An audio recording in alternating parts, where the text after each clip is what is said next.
Sumpah Amukti Palapa yang diucapkan Gajah Mada tidak lain adalah sebuah tekad untuk mewujudkan doktrin Cakrawala Mandala yang dideklarasikan oleh Prabu Kertanegara dari Singasari. Gagasan besar dari doktrin ini adalah menyatukan seluruh wilayah Nusantara dalam menghadapi perang hegemoni dua kekuatan besar yang mengancam wilayah-wilayah di Nusantara, yakni Kekaisaran Mongol di daratan Cina dan Kemaharajaan Chola di India. Perairan Nusantara yang menjadi lalu lintas kapal-kapal lintas benua, serta wilayah-wilayahnya yang terdiri dari berbagai kepulauan, jika tidak bersatu membuat wilayah ini sangat mudah untuk ditaklukkan. Serangan kerajaan Chola dari India kepada Sriwijaya yang menyebabkan keruntuhan kerajaan besar itu menjadi pelajaran penting betapa rapuhnya bangsa-bangsa di Nusantara jika hanya berdiri sendiri-sendiri. Singasari telah merintis upaya menyatukan Nusantara melalui ekspedisi Pamalayu pertama dan kedua. Ekspedisi ini telah berhasil menyatukan kerajaan-kerajaan di pesisir barat Pulau Kalimantan, Semenanjung Malaya, dan Pulau Sumatera. Namun, ironisnya ketika Singasari mengirim sejumlah besar kekuatan militernya ke luar negeri, pertahanan di dalam negeri menjadi lemah. Dan ketika terjadi pemberontakan di dalam negeri, kekuasaan Singasari runtuh. Majapahit yang merupakan kelanjutan dari kerajaan Singasari kembali melanjutkan gagasan menyatukan Nusantara di bawah pemerintahan Tribuana Tunggadewi, kemudian dilanjutkan oleh Hayam Wuruk dengan seorang Mahapati yang sangat legendaris, yaitu Gajah Mada. Majapahit berhasil menjadikan Nusantara sebagai kekuatan besar yang disegani dunia. Ancaman Mongol untuk menyerang kembali setelah serangan pertama ke Pulau Jawa berhasil dipecundangi oleh Majapahit tidak pernah terwujud lagi.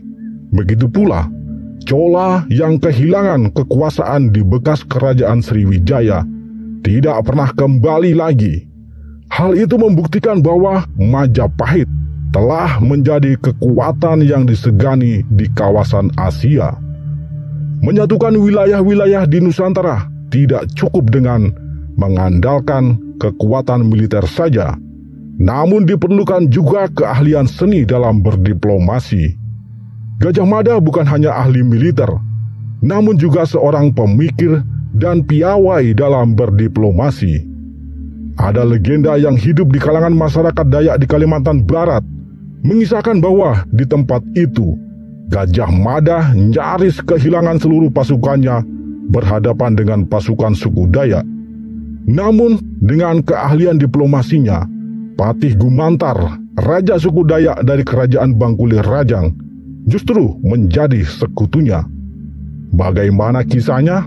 Simak video ini hingga selesai.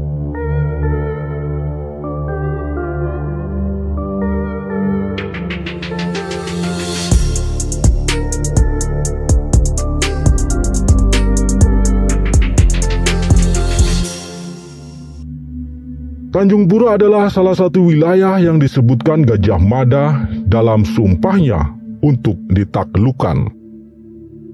Pembahasan tentang daerah-daerah yang disebutkan Gajah Mada dalam sumpahnya sudah pernah admin unggah pada video sebelumnya. Jika Anda berminat, silakan Anda cari di channel ini unggahan dengan judul Gajah Mada Antara Sumpah Palapa dan Wanita. Tanjung Pura adalah kerajaan tertua di Pulau Kalimantan bagian barat. Kita tidak berbicara tentang Kutai Martadipura yang ada di Kalimantan Timur. Kita berbicara tentang wilayah Kalimantan bagian barat. Kerajaan Tanjung Pura telah berdiri sejak abad ke-8.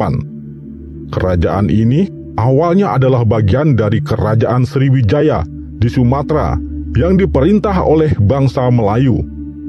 Namun pasca runtuhnya Sriwijaya, Tanjung Pura menjadi bawahan kerajaan Singasari pada masa Prabu Kertanegara. Pada masa menjadi bawahan Kediri, Tanjung Pura bernama Bakulapura. Bakula dalam bahasa Sansekerta berarti Tanjung. Namun, pasca runtuhnya Singasari, Tanjung Pura menjadi kerajaan yang otonom. Tanjung Pura semula berpusat di negeri baru yang juga disebut Tanah Kayong atau Ketapang saat ini. Namun, dalam sejarahnya, Tanjung Pura pernah beberapa kali memindahkan pusat pemerintahannya untuk menghindari serangan perompak bajak laut dan serangan dari kerajaan-kerajaan lain. Tanjung Pura hanyalah salah satu dari banyak kerajaan yang ada di Pulau Kalimantan. Ketika Gajah Mada menyebutkan Tanjung Pura sebagai salah satu wilayah yang akan ditaklukkannya dalam sumpahnya, yang dia maksudkan adalah seluruh Pulau Kalimantan. Tanjung Pura atau Tanjung Nagara adalah sebutan Pulau Kalimantan pada masa Majapahit. Nagarakertagama mencatat negara-negara di Nusa Tanjung Negara adalah Kapuas Katingan, Sampit, Kota Lingga, Kota Waringin, Sambas, Lawai, Kandangan, Landa Samadang, Tirem, Sedu, Barune, Kalka, Saludung, Solot, Pasir Barito, Sawaku, Tabalung, Tanjung Kute, dan Malano adalah yang terpenting dari negara-negara di Nusa Tanjung Pura. Tampaknya kerajaan Tanjung Pura membawahi kerajaan-kerajaan lain yang disebutkan di dalam naskah Nagarakertagama tersebut. Maka dengan menundukkan Tanjung Pura, dengan sendirinya kerajaan-kerajaan bawahannya pun ikut tunduk. Ada dua kerajaan suku Dayak yang tidak tercatat di dalam Nagarakertagama, yakni Kerajaan Nansarunai di Amuntai, Kalimantan Selatan, dan Kerajaan Bahanapura di Mempawah, Kalimantan Barat. Tidak tercatatnya kedua kerajaan ini kemungkinan keduanya tidak tunduk pada Kerajaan Tanjung Pura. Video ini akan menyorot riwayat kedua kerajaan tersebut ketika berinteraksi dengan pasukan Majapahit. Menundukkan Tanjung Pura bukanlah hal yang sulit bagi Majapahit, sebab kerajaan itu pernah menjadi bagian dari kekuasaan Singasari pada masa Prabu Kertanegara. Perkawinan antar bangsawan kedua kerajaan itu juga telah melahirkan bangsawan-bangsawan berdarah campuran. Maka, untuk menundukkan Tanjung Pura, tidak diperlukan operasi militer, cukup dengan jalan diplomasi. Namun, terhadap beberapa wilayah yang tidak tunduk kepada Tanjung Pura, operasi militer dilancarkan untuk menaklukkannya. Tanjung Pura dipilih Majapahit sebagai pusat pangkalan armada militernya, sekaligus sebagai ibu kota bagi kerajaan-kerajaan taklukan Majapahit di pulau tersebut. Namun, pada perkembangan selanjutnya, Pulau Kalimantan dibagi menjadi 3 mandala atau 3 wilayah, yakni Mandala Tanjung Pura atau Sukadana untuk wilayah barat, Mandala Nusa Kencana atau Banjarmasin untuk wilayah selatan, dan Mandala Borneo atau Brunei untuk wilayah utara. Penaklukan Majapahit kepada kerajaan-kerajaan lain menurut Profesor Slamet Mulyana tidak sama dengan pengertian kolonialisme pada abad modern. Majapahit tidak memeras kerajaan-kerajaan bawahannya untuk mendapatkan komoditas dan upeti secara berlebihan. Upeti hanya sebagai syarat pengakuan terhadap kekuasaan Majapahit. Hal itu sejalan dengan catatan berita Tiongkok pada masa dinasti Ming yang mencatat bahwa di wilayah Buni yang dimaksudkan adalah Borneo atau Pulau Kalimantan, rajanya setiap tahun mempersembahkan 40 kati kapur barus kepada Raja Jawa. 40 kati kapur barus sama dengan 24 kg. Tentu untuk kapur barus 24 kg bukanlah sebuah nilai yang berarti. Persembahan upeti itu hanya sebagai tanda kesetiaan dan pengakuan sebagai wilayah bawahan Majapahit. Gajah Mada melakukan operasi militer kepada wilayah-wilayah yang tidak tunduk kepada Tanjung Pura. Mulailah ia mengirim pasukan untuk menyerbu Kayu Tangi. Kayu Tangi adalah sebuah kota di tepian Sungai Martapura di Kalimantan Selatan. Sebelum mendapatkan serangan dari Majapahit, menurut Cilik Riwut, Kayu Tangi adalah pusat kehidupan sosial dan politik suku Dayak.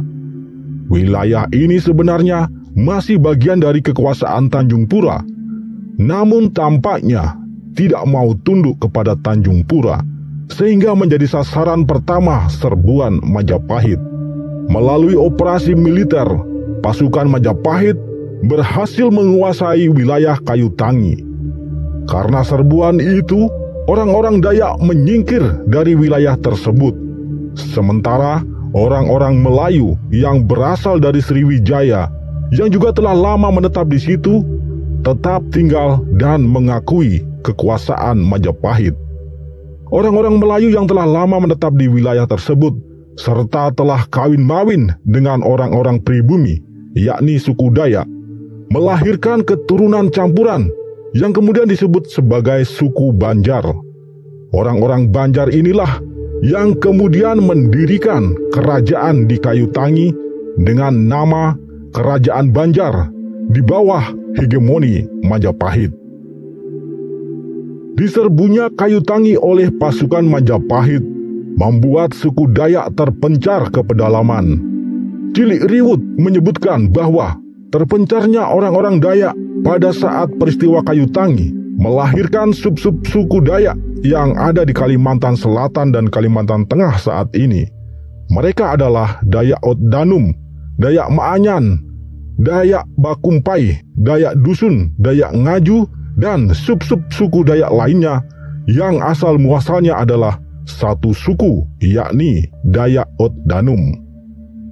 Terdesaknya ke daerah pedalaman itu pula yang menyebabkan suku Dayak pelan-pelan meninggalkan keahlian bahari yang sebelumnya menjadi bagian dari kehidupan mereka sehari-hari. Cilik Riwut menyebutkan peristiwa penyerbuan Kayu Tangi oleh Majapahit telah terjadi pada tahun 1350 Masehi. Artinya, bisa saja serbuan itu terjadi pada tahun-tahun sebelumnya.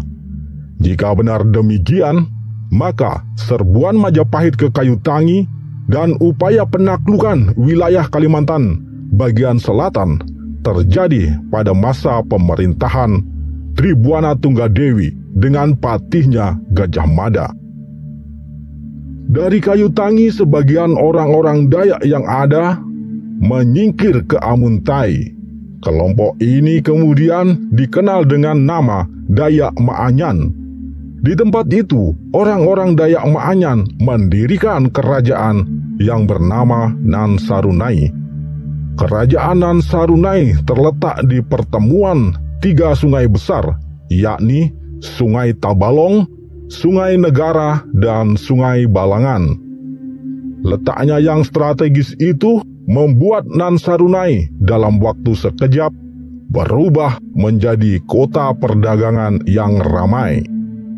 Ada pendapat yang menyebutkan bahwa kerajaan Nansarunai merupakan kerajaan tertua di Pulau Kalimantan. Klaim ini didasarkan pada pengujian sampel arang Candi Agung yang ditemukan di Amuntai. Hasil pengujian tersebut menunjukkan batu-batu yang digunakan dalam pembangunan Candi Agung Amuntai berasal dari abad ketiga sebelum Masehi, lebih tua dari kerajaan Kutai Hindu atau Kutai Martadipura.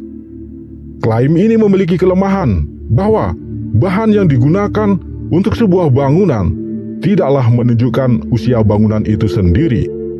Pondasi sebuah rumah bisa saja dibuat dari bebatuan yang telah berusia ratusan atau bahkan ribuan tahun sebelum rumah tersebut dibangun. Dengan demikian, admin lebih mempercayai alur dan uraian dari Cilik Riwut tentang kemunculan kerajaan Nansarunai. Kerajaan itu didirikan oleh orang-orang Dayak pelarian dari Kayu Tangi. Melihat Nansarunai berkembang menjadi kerajaan yang ramai, Majapahit mengirim armadanya untuk menaklukkan kerajaan tersebut. Pasukan Majapahit mendapatkan perlawanan yang sangat sengit dari pasukan Dayak di bawah pimpinan Ambah Idung dan Ambah Jarang. Penyerangan pertama dan kedua gagal. Pasukan Majapahit dibuat kocar-kacir dan banyak yang terbunuh.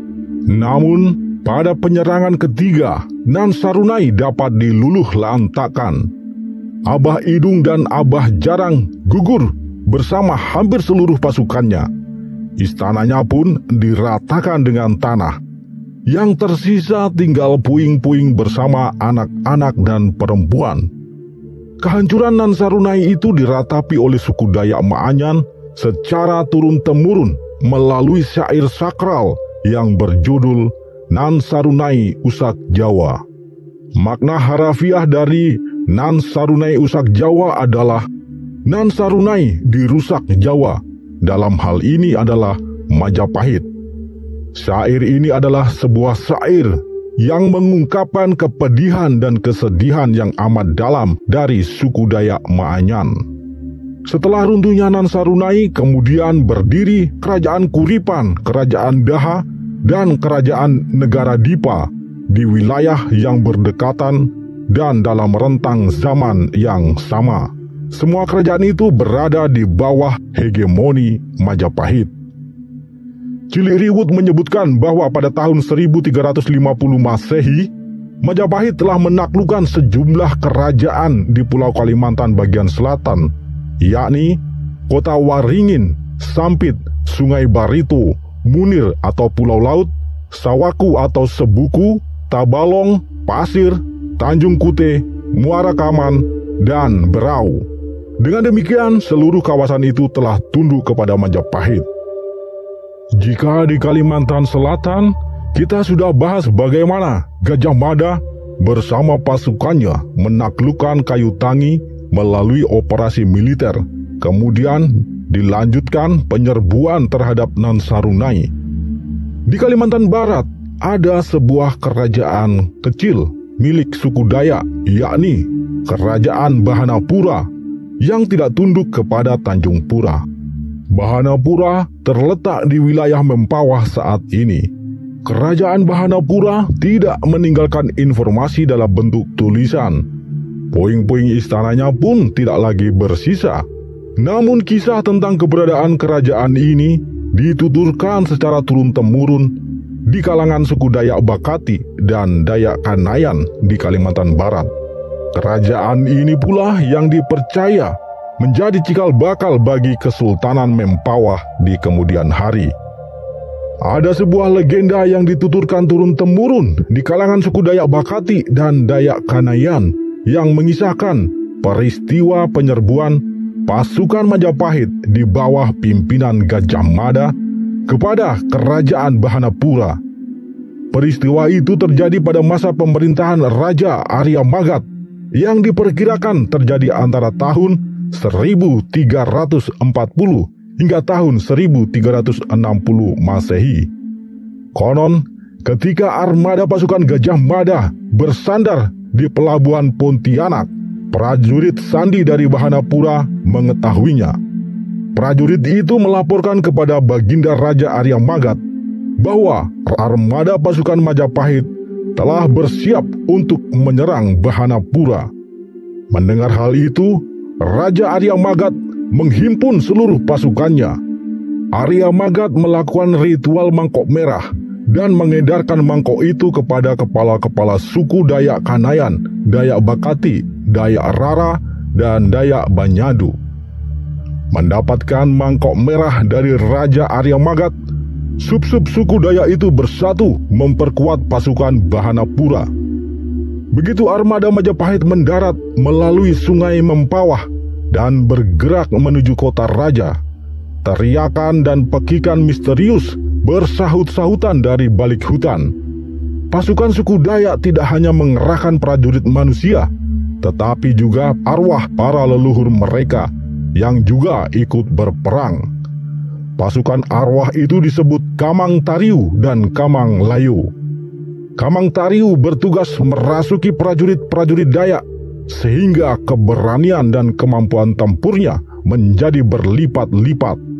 Sedangkan Kamang Layo bertugas merasuki pasukan musuh sehingga menjadi lemas lunglai dan gemetaran kehilangan nyali. Pasukan Majapahit yang terkenal pemberani itu pun menjadi kehilangan nyali. Banyak dari antara mereka tiba-tiba pingsan secara misterius, sementara yang tersisa menjadi gemetaran dan pucat pasi. Gajah Mada kebingungan menghadapi situasi itu. Meskipun dalam keadaan bingung, Gajah Mada tidak pernah panik. Dia mencoba berpikir tenang dan mencari siasat untuk bisa lepas dari cengkeraman pasukan hantu dari suku Dayak yang disebut Kamang Layo. Gajah Mada mengatakan kepada pasukan Bahanapura yang mengepungnya bahwa kedatangannya ke Bahanapura bukan untuk berperang, melainkan untuk mencari sekutu. Gajah Mada meminta izin untuk diperkenankan menghadap Raja Arya Magat. Setelah pesan Gajah Mada itu disampaikan kepada Arya Magat, Raja Bahanapura itu mengizinkan Gajah Mada untuk menemui dirinya. Ketika Gajah Mada menghadap Arya Magat, ia mengatakan bahwa kedatangannya bukan untuk berperang, melainkan untuk mencari sekutu dalam menghadapi ancaman serangan dari Kekaisaran Mongol. Majapahit menghimpun seluruh kerajaan di Nusantara bukan untuk mencari kekayaan, melainkan untuk menghimpun kekuatan. Gajah Mada mengajak Arya Magat untuk menjadi sekutu Majapahit. Tujuannya adalah untuk bersama-sama menghadapi serangan dari pasukan Mongol jika datang sewaktu-waktu. Mendengar penjelasan dari Gajah Mada itu, Raja Arya Magat setuju untuk bersekutu dengan Majapahit. Arya Magat memerintahkan para dukun untuk memulihkan pasukan Majapahit yang berada dalam cengkeraman pasukan arwah Kamang Layo. Setelah para dukun melakukan ritual untuk memanggil pulang arwah-arwah Kamang Layo, semua pasukan Majapahit pulih kembali seperti sedia kala. Tak ada satupun prajurit Majapahit yang mati di tempat itu. Melihat hal itu, Gajah Mada menjadi takjub. Gajah Mada kemudian meminta bantuan pasukan kepada Arya Magat untuk memperkuat pasukannya dalam menaklukkan Sarawak. Kemudian dilanjutkan penaklukan Thailand untuk dijadikan pangkalan militer menghadang ancaman pasukan Mongol. Ada versi yang menyebutkan bahwa Arya Magat kemudian pergi bersama Gajah Mada menaklukkan Brunei dan Thailand. Namun versi lainnya mengatakan bahwa Arya Magat tidak pergi bersama Gajah Mada, namun memberikan bantuan pasukan kepadanya.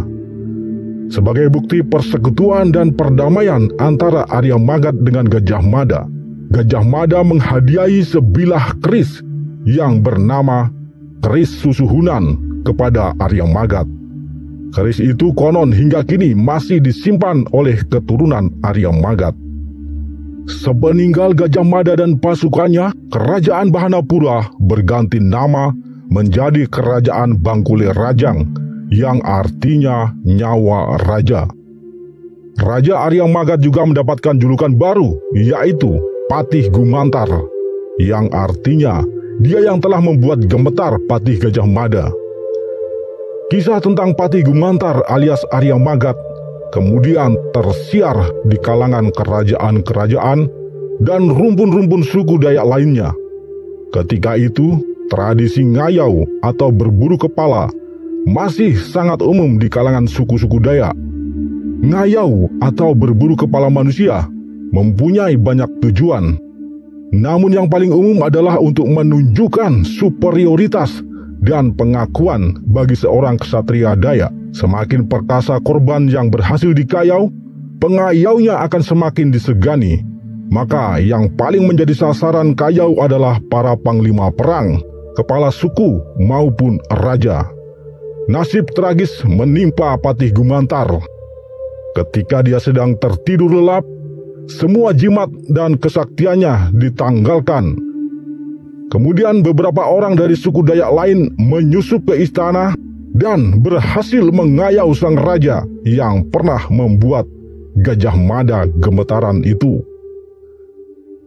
Kisah Mahapati Gajah Mada dalam kaitannya dengan kerajaan-kerajaan suku Dayak yang telah admin sajikan tadi memang tidak mempunyai sumber otentik berupa tulisan yang berasal dari era ketika peristiwa itu terjadi, melainkan hanya berasal dari tradisi tutur.